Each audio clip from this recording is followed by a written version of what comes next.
শত শত হাসপাতাল ভাঙ্গিল, শরণার্থী শিবির ভাঙ্গিল, পাবলিক প্লেসও বোমাবর্ষণ করিয়া মারতে মারতে প্রায় 50,000-এর ঊর্ধ্বে মানুষ মারল, লক্ষ মানুষরে আহত করল, লক্ষ লক্ষ বাড়িঘর ভাঙ্গিল, ত্রাণ সামগ্রী বন্ধ করলো, খাদ্য সামগ্রী বন্ধ করলো, ওষুধপত্র বন্ধ করলো। আমরা তো দেখলাম রে ভাই তোমাদের এই সন্ত্রাস, তোমাদের এই অমানবিক কর্মকাণ্ড, তোমাদের এই জুলুম ও সিতম। আর পৃথিবীর ইতিহাস পড়লাম, পৃথিবীর ইতিহাসে হিটলার থেকে শুরু করি নমরুদ পর্যন্ত এমন কোনো জালিমের এতটা চড়াচড়ি পাইলাম না তোমরা যতটা করলায়। তোমরা খারে দোষারোপ করো রে, তোমরা তো হিটলার, মুসোলিনি, তোমরা তো নমরুদ ফেরাউনের চাইতে আরো বর্বর। কারণ সেই যুগে ফেরাউনি করলেও মানুষে খারাপ পাইতো, ওইটারে কেউ সাহায্য তাইছে না দূর থাকি, কিন্তু তোমরা নমরুদি করলায়। আর বড় বড় অনেক দাদারা তোমাদের সাহায্য করিয়া গেল, টন টন বোমা সরবরাহ করলো, কোটি কোটি ডলারের ত্রাণ টাকা সাহায্য তোমাদের হাতে পৌঁছাইয়া দিল। দুনিয়ার এর চাইতে বড় মানবতার লজ্জা আর কোনটা হইতে পারে? একটা মজলুম নিরীহ মানুষ মারতে আরেকজনের সাহায্য করে।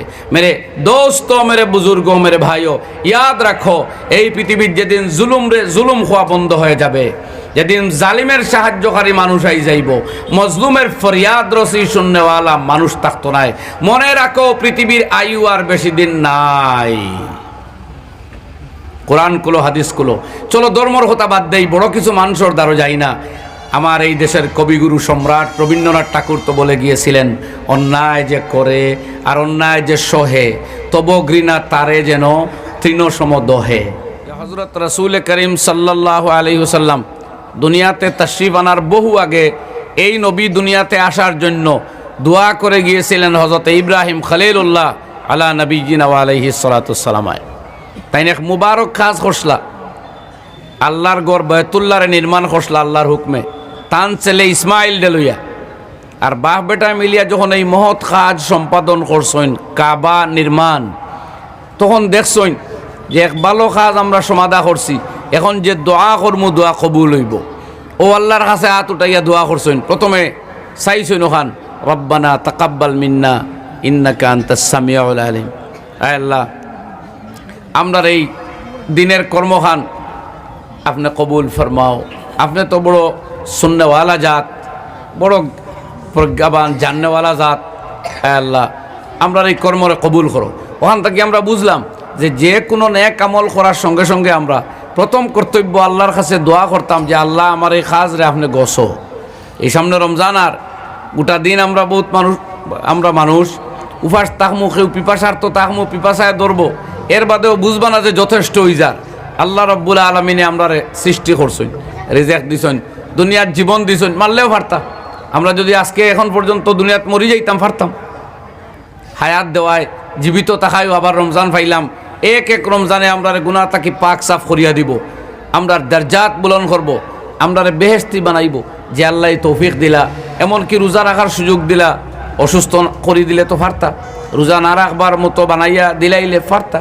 যখন আল্লাহ দয়া করে রাখবার তৌফিক দিছেন, আপনিও পারছেন, তো হাত তুলিয়া দোয়া করেন, রব্বানা তাকাব্বাল মিন্না, আল্লাহ আমার পক্ষ হইতে আমার এই ছোট্ট গুলামি খান তুমি কবুল ফরমাও।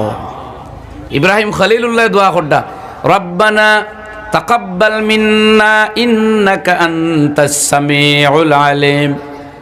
আল্লাহ তুমি সামিউল আলিম, তোমার গুণ, তুমি শুননেওয়ালা, তুমি জাননেওয়ালা, তোমার ঘরের নির্মাণ কাজ খান তুমি কবুল ফরমাও। প্রথম হইল নিজের আমল দে আল্লাহর দরবারে গৃহীত করা, আর এর মাধ্যমে নিজের তাওয়াজুও প্রকাশিত হয় যে আমি যে ভালো কাজ করছি এটা আমার কোনো বাহাদুরি নাই, মওলায় তৌফিক যদি দিত না তে জীবন গেল অনেক দিন আল্লাহরে আল্লাহ হইতে পারতাম না। আজকে পৃথিবীর করোড়ো ইনসান আল্লাহর জমিনও তাকের, আল্লাহর খাদ্য রিজেক খার, আল্লাহর চন্দ্র সূর্য গ্রহণ করের, উপভোগ করের, কিন্তু আল্লাহরে মাবুদ একদিনও ডাকা নসিব ওর না। আসেননি না? না, আপনারে আমারে আল্লাহ তৌফিক দিছে, এর লাগে ইমানের উপরে শুকর আদায় করতা। আল্লাহুম্মা লাকাল হামদু আলাল ঈমান।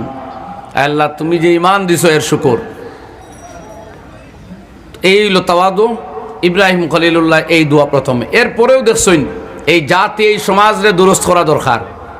আমি হয়তো আমার আমল কবুল করাইলাম, আমি জন্নত পাইমু, আমি আল্লাহর নৈকট্য লাভ করবো, আমি খলিলুল্লাহ, আল্লাহ আরো মাকাম বুলন্দ হইব, কিন্তু এই বিশ্ববাসীর জন্য এমন এক নিয়ামত দিয়া যায়, এমন এক উপহার গিফটর দোয়া করি যাতে সারা বিশ্ব জগৎ বদলায়। ও তাই দোয়া করডা শেষে আরো বহুত দোয়া করছেন, আমি সব কথা হইয়ান না, অন্তাই শুরুয়াত হইছে। এরপরে এমন এক দোয়া করছেন এটা সার্বজনীন, সারা বিশ্বের মানুষ জাত কিভাবে উপকৃত হইত, এই পৃথিবীটাকে কিভাবে হিংসা বিদ্বেষ কলহ অমানবিকতা পাশবিকতা দূরীভূত হইত, পশুত্ব দূরীভূত কিলাওয়া যায়, হিংসা বিদ্বেষ কিভাবে পা দিয়া মারানো যায়, কিভাবে সন্ত্রাস দুনিয়াটাকে দূরীভূত হয়, নারীর অধিকার স্বাধীনতা কিভাবে প্রতিষ্ঠিত হয়, মান সম্মান কিভাবে রক্ষা হয়, নিরাপত্তা কিভাবে সাব্যস্ত হয়, এক যুবকে তার যৌবনের পথ এবং পাথেও কিভাবে পায়, কোন পথটা তার মুক্তির আর কোন পথটা তার ধ্বংসের, যেভাবে যেন একটা যুবককে সেই কথা পায়। এবং এই পথ বাতলাইয়া দেওয়ার সবচেয়ে সঠিক যে শখসিয়ত, সবচেয়ে উপযুক্ত যে মহান সত্তা, সেই ব্যক্তি সাইয়্যিদুল মুরসালিন মুহাম্মদুর রাসূলুল্লাহ সাল্লাল্লাহু আলাইহি ওয়াসাল্লাম। সুতরাং ইব্রাহিম খলিলুল্লাহ তানে আজিম কারনামা, এই বৃহৎ মহৎ কর্ম আঞ্জাম দিয়া ও দোয়াটাও করছেন, যেটা আমাদের জন্য উপহার। এর লাগে শায়রে কোন হুয়ে বতনে আমিনা সে ও পয়দা, হুয়ে বতনে আমিনা সে ও পয়দা, দুআয়ে খলিল ওর নূরে মসিহা। আল্লাহর নবী মা আমিনার গর্ভ থেকে যদিও ওই পৃথিবীতে এসেছেন, কিন্তু তিনি খলিলুল্লাহর দোয়া আর ঈসা আলাইহিস সালামের সুসংবাদ, হযরতে জেসাস ক্রাইস্ট আলাইহিস সালাতু ওয়াস সালাম তার উম্মতরে সুসংবাদ দিয়া গেছলা যে আমার পরে আরো এক নবী আসবেন যার নাম হবে আহমদ। এই হলো ওনার সুসংবাদ। আর খলিলুল্লাহর দোয়া, এই দোয়া যেটা আমি তিলাওয়াত করছি কোরআনের আয়াত, ফরমাইন রব্বানা, হে আমাদের প্রতিপালক, ওয়াবাস ফীহিম রাসূলাম মিনহুম, আল্লাহ তাদের মধ্যে তুমি এক রাসূল প্রেরণ করো তাদের মধ্য থেকে, এই বংশে এই খানদানে এই জাতির মধ্যে একজন নবী প্রেরণ করো, এমন নবী ইয়াতলু আলাইহিম আয়াতিক, যিনি আসিয়া আপনার আয়াত সমূহ এই জাতির সামনে তিলাওয়াত করতে পারেন। নবী পাক আলাইহিস সালাতু ওয়াস সালাম এই পৃথিবীতে আগমনের অন্যতম উদ্দেশ্য এই বিশ্ববাসীর সামনে আল্লাহর কালাম কোরআন তেলাওয়াত করিয়া যাওয়া। কইন সুবহানাল্লাহ। এর লাগে যখন নবী পাক আলাইহিস সালাতু ওয়াস সালাম কোরআন তিলাওয়াত করতা, মানুষ তো দূরের কথারে ভাই, জিন জাতি পর্যন্ত অভিভূত হয়ে যেত। কোরআনে করিমে কথা আল্লাহ উল্লেখ করছেন, এক সূরা নাজিল করছেন সূরা জিন, আর সপ্তম পারাতেও কথা আল্লাহ বয়ানও দিতা। কোরআন যখন শুনতো মানুষ অভিভূত হইতো, দুস্তে দুশ্মনে পরাভূত হয়ে যাইত, তারা বৈশ্যতা স্বীকার করত।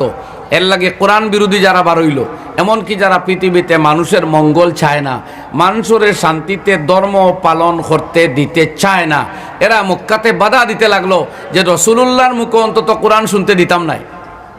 কারণ এক তো নবী সাইয়্যিদুল কাওনাইন আলাইহিস সালাম, আর তো এখান কালাম আল্লাহর কোরআন, আর এই আল্লাহর কোরআন যান উপরে নাজিল হইছে রাসূলুল্লাহ সাল্লাল্লাহু আলাইহি সাল্লাম, যখন এই ব্যক্তি তিলাওয়াত করবা তখন এর প্রভাব, তার ইম্প্যাক্ট কিতা যে হইব আমার আর বলার বাইরা, অনুমানের বাইরা। এর লাগে একদিন নবীজি যখন তিলাওয়াত করডা এক মজলিস, আফারাআইতুমুল লাতা ওয়াল উজ্জা ওয়া মানাতাস সালিসাতাল উখরা আলাকুমুল যাকারু ওয়া লাহুল উনসা তিলকা ইযান কিসমাতুন দীজা। আল্লাহ নবীর মুখ মোবারক থেকে যখন এই তিলাওয়াত হইতেছিল, এই মজমার যত মানুষ ছিল হঠাৎ তারা এক সময় সেজদায় পড়ে গেছে সব। সুবহানাল্লাহ। মুসলমান অমুসলমান সবাই। একজন ছিল বড় পাষণ্ড পামর, সে আর মাথা ঝুঁকায় নাই, কিন্তু মাটি আত লইয়া ললাট ওইভাবে লাগাইয়া হইল, ইয়াকফিনি হাজা, আমার জন্য এটাই যথেষ্ট, কিন্তু মাথা নোয়ানি লাগছে তোরা। সে ছিল আজলি কম্বক, এই জন্য সজদা করতে পারে নাই, তবে মাথার মধ্যে মাটি লাগাইছে তোরা, আর বাকি সব মানুষ সেজদায় পড়ে গেছে। এই ছিল কোরআনের আকর্ষণ। ওরা কিন্তু মুসলিম নাই, কোরআন তারা বুঝে, ভাষা ছিল তাদের হাটি আরবি, কোরআনের প্রভাবে মাথা নোয়াই লিছে তারা। জিন্নাতে তারা উপরের দিকে উঠিত, কোরআন নাজিল হইল বালা আর উঠতে পারে না, সারা দুনিয়াতে বিচরণ বাইর হইল তারা। কি ঘটনা, আমরা উপরের দিকে উঠতে পারি না কেন? এরপরে হঠাৎ একদিন শুনলো রাসূল আকরাম সাল্লাল্লাহু আলাইহি ওয়াসাল্লামে ফজরের নামাজে কোরআন তিলাওয়াত করডা। যেমনি কোরআনের তিলাওয়াতের কণ্ঠ তারা শুনলো, বুঝলো ভাইলাইছি, তারা ভাইলাইছি। আল্লাহ তারার এই কাহিনী সূরা জিনও বয়ান করছেন। কুল উহিয়া ইলাইয়া আন্নাহু ইসতামা নাফারুম মিনাল জিন। কোরআন শুনলো একদল জিন্নাতে, নবী কইতে আমার কাছে ওহী আইছে। ফাকালু ইন্না সামি'না কুরআনান আজাবা, আমরা এই চমৎকার কোরআন শুনতে পেলাম। ইয়াহদি ইলার রুশদ, যে কিতাব আমাদের হেদায়েতের দিকে পথ প্রদর্শন করে, সঠিক পথটা বাতলাইয়া দেয়। ফাআমান্না বিহি, অতএব আমরা এই কোরআনের উপরে ঈমান এনে নিলাম। সুবহানাল্লাহ। আর বাস বিচার নাই, কোরআন শুনছে ঈমান লই আইছে। ওয়ালান নুশরিকা বিরাব্বিনা আহাদা, তারা ওয়াদা করলো আর আমরা কখনো আল্লাহর সাথে কাউকে শরীক করব না। কোরআন পেয়ে গেছি, হেদায়েত, আলহামদুলিল্লাহ। আমি আর সামনে দিয়ে যাই আর না। তো এই নবীজির প্রথম দায়িত্ব কোরআন তেলাওয়াত করিয়া মানুষের শুনানি। সুতরাং আমার ভাইয়েরা, আজকে আমরা যত মানুষ আছি মুসলমান, প্রতিটি ঘরে ঘরে দিনের বেলা হোক আর রাতের বেলা হোক, যে কোনো এক সময়ে কিছু সময় আমরা কোরআন তেলাওয়াত করতাম হইন ইনশাআল্লাহ। এটা আমাদের এই বুনিয়াদি কর্তব্য, সেই বুনিয়াদি বস্তু, সেই মূল নিয়ামত যা এই উম্মতর কাছে আইবার লাগি, যা জগৎবাসীর সামনে তুলিয়া দরবার লাগি খলিলুল্লাহ হযরত ইব্রাহিম আলাইহিস সালাতু ওয়াস সালামে দোয়া করিয়া গেছলা। আর আমরা নবী আকায়ে নামদার রাসূল আকরাম সাল্লাল্লাহু আলাইহি সাল্লাম পৃথিবীতে আইয়া চরম প্রতিকূল পরিস্থিতি তাকিয়াও মক্কাতুল মুকাররমায় হযরত যায়েদ বিন আরকম রাদিয়াল্লাহু আনহুর ঘরে ছোট্ট একটা মাদ্রাসা তৈরি করিয়া সেই ঘরে কোরআন শিক্ষা দিতেন। সুবহানাল্লাহ। তখন কিন্তু আল্লাহ নবীর খাদ্য নাই, এরা বয়কট করেন, নবীজিরে বাস করেন, মক্কাত থাকতে দেন না, পাহাড়ের গাঠিতে গিয়ে আশ্রয় লইরা, মানুষ নবীজির কাছে আইতে দেয় না, খাদ্য বস্তু বন্ধ করে।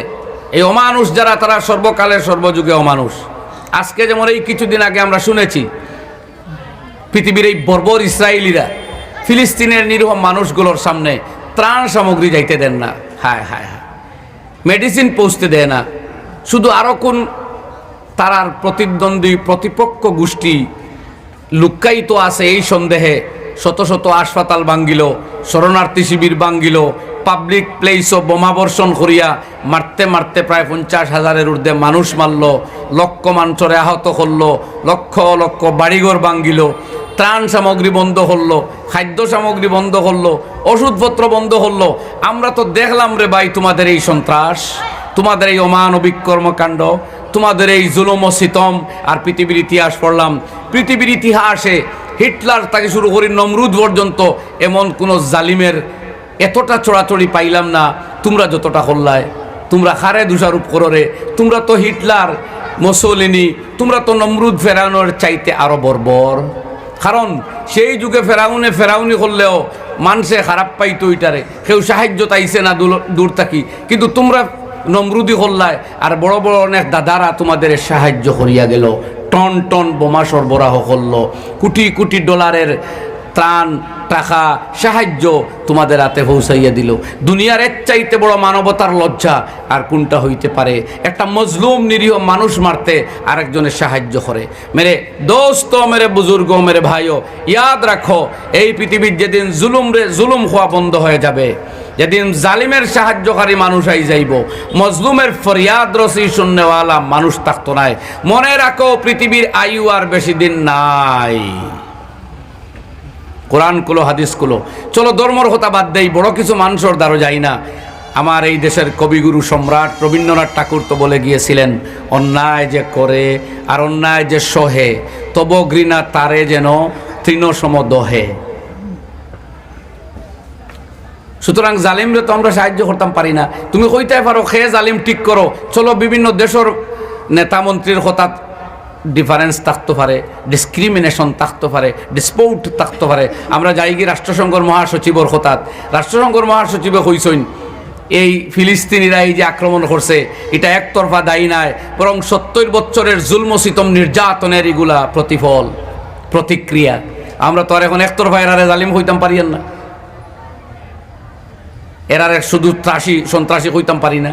আমরা অতটা জানি যে নিরীহ মানুষ মারা অন্যায়, নারী পুরুষ হত্যা করা অন্যায়, বৃদ্ধ মানুষ মারা অন্যায়, ধর্মস্থানও হামলা করা অন্যায়, ত্রাণ শিবিরও হামলা করা অন্যায়, চিকিৎসালয়ে গিয়ে হামলা করা অন্যায়। এই কথাটা তো মানতে হবে না নিরে ভাই, আমরা তো আর বিবেক বিক্রি করছি না।